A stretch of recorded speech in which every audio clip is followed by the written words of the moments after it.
if you expect to achieve your goals, if you expect to reach your potential, if you expect to have your dreams come true, what I'm about to explain to you is mission critical. You must become a master at visualization. Now, for those of you that are like, what the heck is she talking about? I did not sign up for some sort of meditation, woo-woo spiritual thing here. Don't worry, this is Mel Robbins. There's always science and research involved in everything that I talk about. So visualization is an extraordinarily powerful skill. And you may have heard of the law of attraction. You may have heard of the word visualization. You may have heard of the word manifesting. I call it seeing signs. So I'm a master at seeing positive signs. I am a master of creating coincidences. I have the world's most incredible luck. You want to know why? Because I understand the science and the skill of visualization. I know that your brain, it is a gigantic detective machine. Your brain is a filter. Your brain is constantly looking for evidence. And that's good news. It's good news when you know how to use it to your advantage. Let me explain. So your brain has a system in it. Here's the technical term. It's called the reticular activating system. It is a network of neurons all up in here. And what is the job of the reticular activating system? It is a filter system. It's basically a system that allows certain information in your brain and it blocks out other information. And guess who programmed that filter? You did. And so did the people from your past. And so if you constantly feel like you're unlovable, guess what? Your reticular activating system is going through the day and it is going to point out every single piece of evidence that confirms that negative belief that you have. If your goal is to improve your self-worth, I want you to visualize what your life looks like and how you're going to feel about yourself when your self-worth has improved. Here's how you're going to do it. So there's two things that you have to do when it comes to visualization. You have to close your eyes. Truly, I know it sounds stupid, but I want you to close your eyes and I want you to, in your mind, have a specific picture of what it looks like in your life when your self-worth has improved. You're going to see yourself speaking up at work.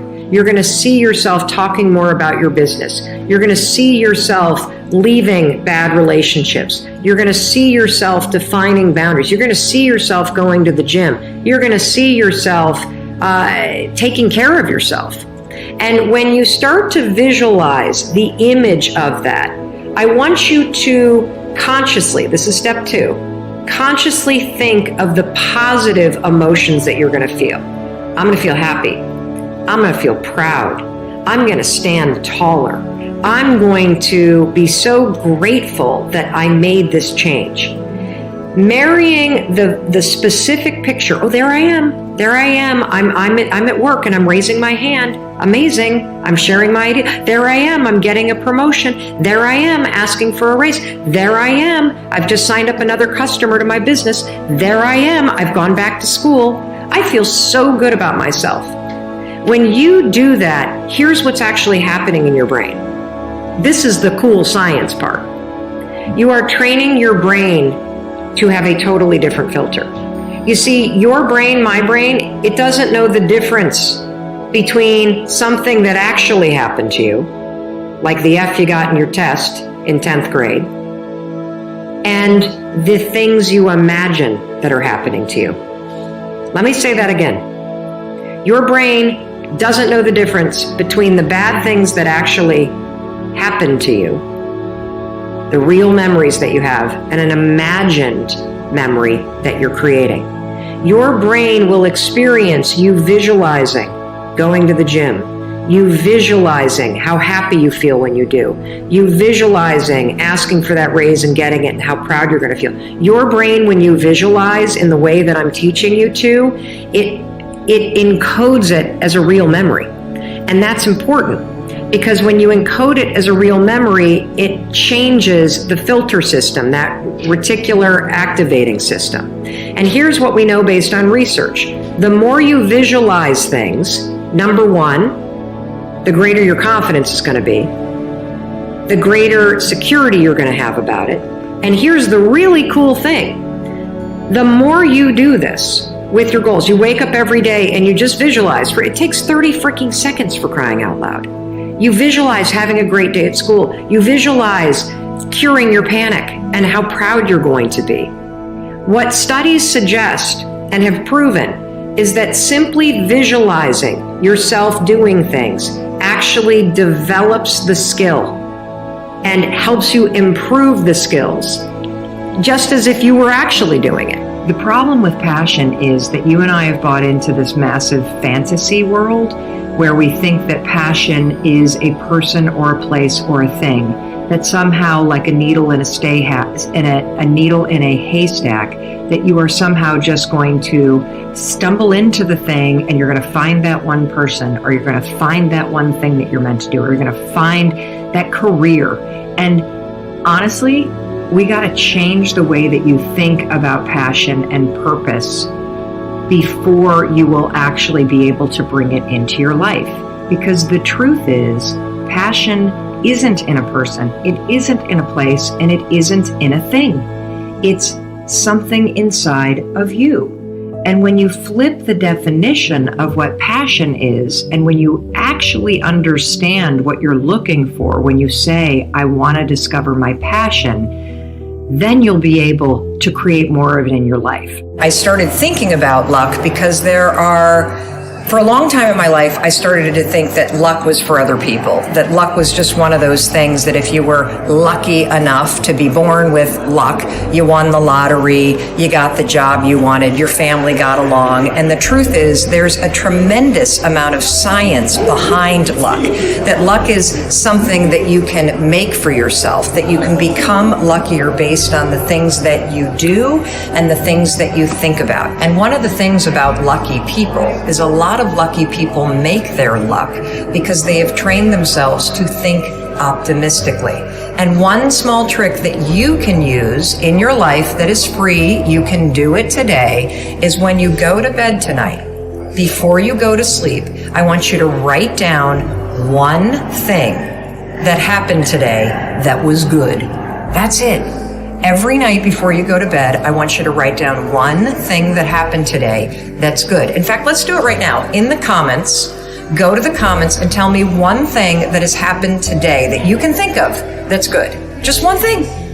Maybe you got up on time. Maybe you didn't have traffic today on the way to work. Maybe you haven't fought with your kids this morning. Maybe you got to the gym. Maybe you woke up and for the first hour of the day you didn't make yourself wrong. All of those things, while they're really little, don't dismiss them, because those are things that are good. And the reason why I want you to start a practice where every night before you go to bed, or if you don't want to do it at night, do it in the morning, every night before you go to bed, write down one thing that happened today that was good. The reason why you're doing this is you are training yourself to start to spot the good. Believe it or not, training yourself to start to look for the good in your life fundamentally trains your mind away from looking at the negative, so that you start seeing this thing that's positive about your life versus that thing that's negative about your life. You're never, ever, ever, ever going to feel like doing the things you need to do in order to have what you want. You're always going to need to push yourself. You're always going to need to parent yourself. So what is the net advice on this? What is the bottom line? The bottom line is no one's coming. No one. No one's coming to push you. No one's coming to tell you to turn the TV off. No one's coming to tell you to get out the door and exercise. Nobody's coming to tell you to apply for that job that you've always dreamt about. Nobody's coming to write the business plan for you. It's up to you. And because you're only ever going to do the things that you feel like doing right now or that feel good right now, unless you understand that you've got to parent yourself, you got to push yourself, you're not going to make your dreams come true. You're just not. We're not wired that way. You weren't born that way. You weren't that way when you were growing up, and you're certainly not that way as an adult.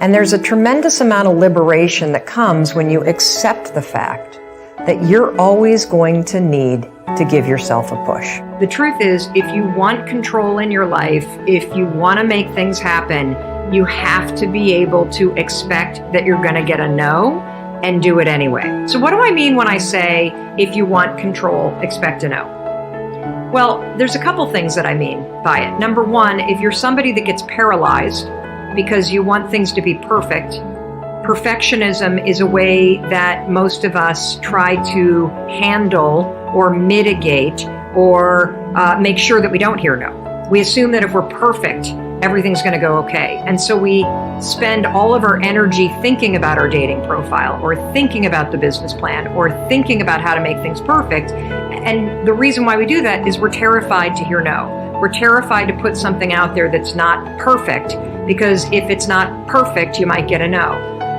One of the better ways to handle this is to actually expect a no.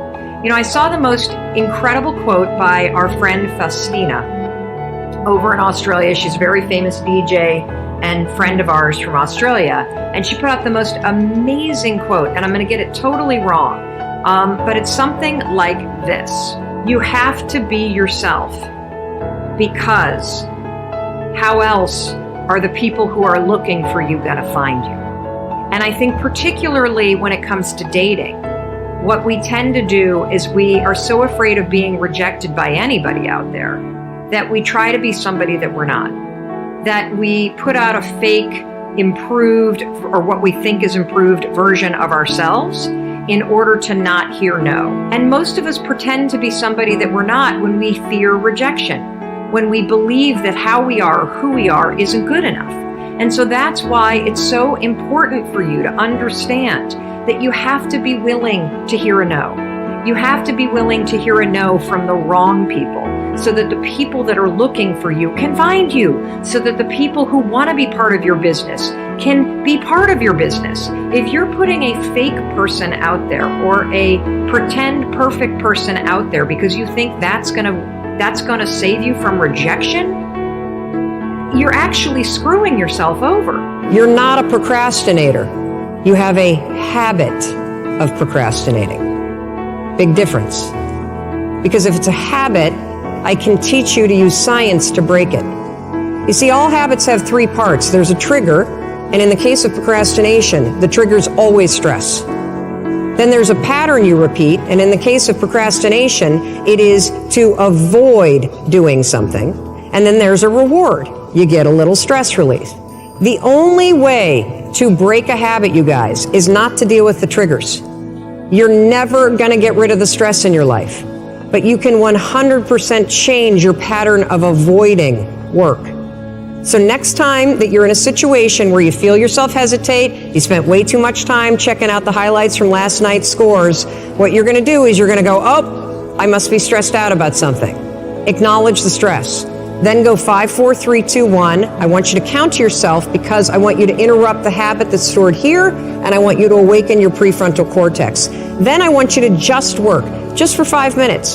The reason why I want you to only work for 5 minutes is because your problem isn't working. It's the habit of avoiding. I just need you to start. And here's the other cool thing. We know based on research that if we can get you to start, 80% of you are going to keep going. Do it anyway is a mindset trick that you can use when you start to feel excuses rolling up. It works a lot like the 5-second rule. So you have said to yourself, okay, I'm going to talk to my boss today about that thing that I've been avoiding talking to them about. Or maybe you've said something like, I'm going to go to the gym today or tomorrow or whatever. And then the moment comes where you've got to have that conversation. Or the moment comes where it's time to pack up your bag and leave your desk and go to the gym. And what always happens? You don't feel like it. I bet there are plenty of you watching that have made a commitment that, I'm not going to have a drink tonight. And then guess what happens when you get home? You don't feel like not drinking. You feel like having a drink. And so here's what do it anyway has done for me. The idea that I just do it anyway has pushed me to realize and to recognize that there are a lot of moments where there are things in my life that I really want to do, I need to do, I should do, but when the moment comes, I don't feel like it. And so I pull out this idea of, you know what, I'm just going to do it anyway. It's raining outside. I said I would go for a short run. I don't feel like it. I'm going to do it anyway. It's 6 o'clock in the morning. I'm tired. It's cold. I laid out my yoga clothes, but now I don't feel like it. What do? I do it anyway. When you start to say to yourself, I'm going to do it anyway, what happens is something really cool. You acknowledge that there are feelings that you have that are trying to swoop in and hijack you. You acknowledge them and you basically say, guess what? I'm going to do it anyway. The one person that is diminishing your ability to make these dreams a reality is you. Because when you state your dream, this is what happens. You state it, and then all of a sudden you're present to how far away you are from it. And when you see the distance between where you are and where you want to go, the direction that your dream requires you to walk in, you're going to get present to the gap. And that scares us. That's where fear comes into play, and you start to think of all the reasons why you don't deserve it. You start to think of all the reasons why you can't do it. All that you have to do in order to start to pursue your dreams is take small actions every day that align your life in that direction. So what does that mean if you want to play guitar professionally? It means that you start playing guitar more. It means that you sign up for open mic nights. It means that you go back to class if that's something that interests you.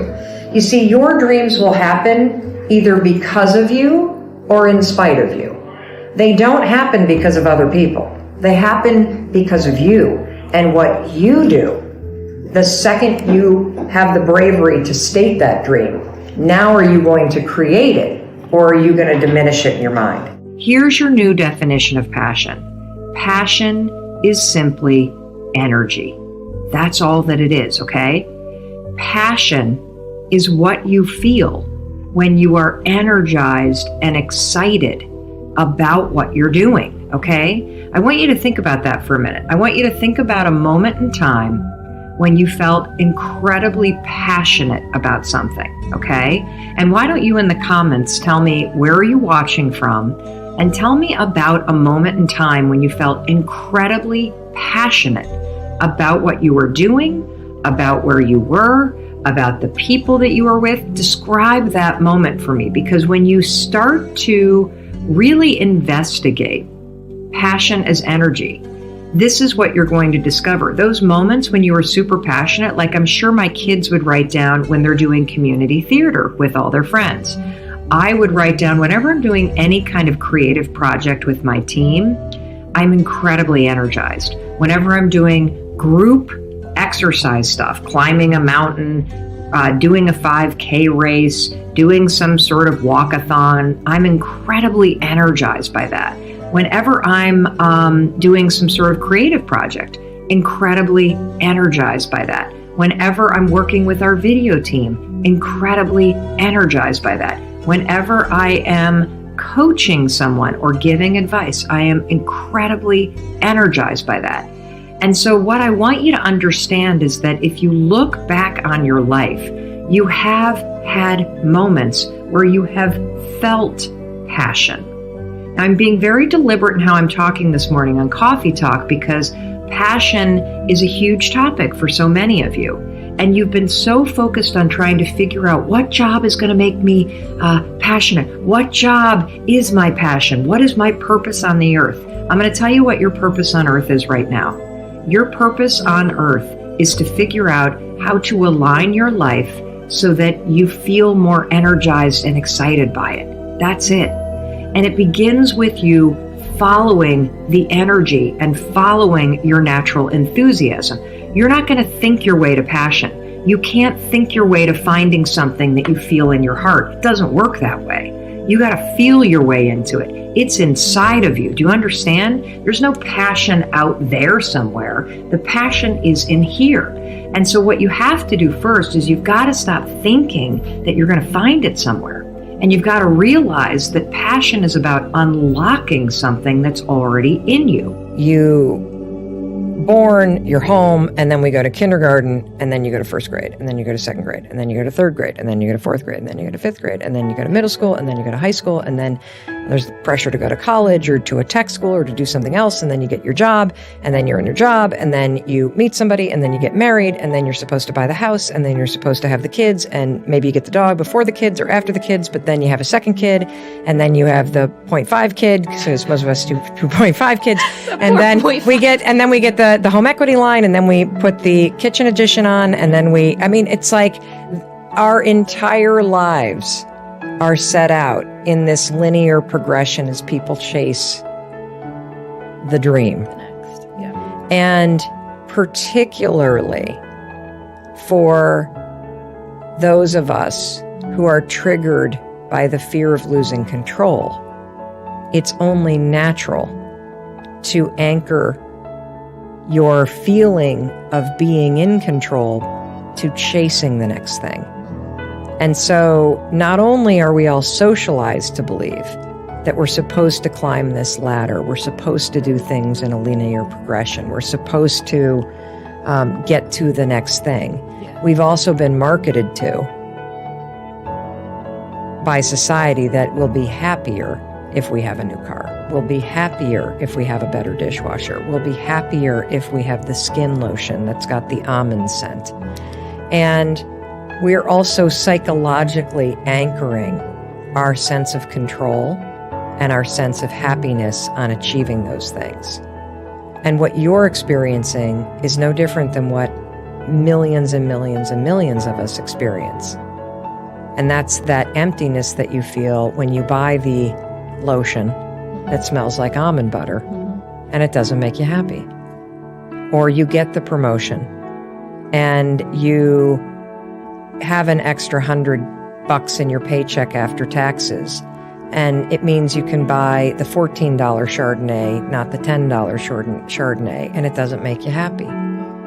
And the reason why is the I'll be happy when life, the chase the carrot life, the get to the next thing life. That form of happiness requires you to be driving, let's use the car analogy again, to be going 60 miles an hour at all times. And happiness is achieved through a different formula. It happens when you're sitting at the light and you're idle. When you're in the moment doing things that make you happy. And that's being with people that you care about. It's engaging in experiences that make you happy. And it's just working on things that are important to you.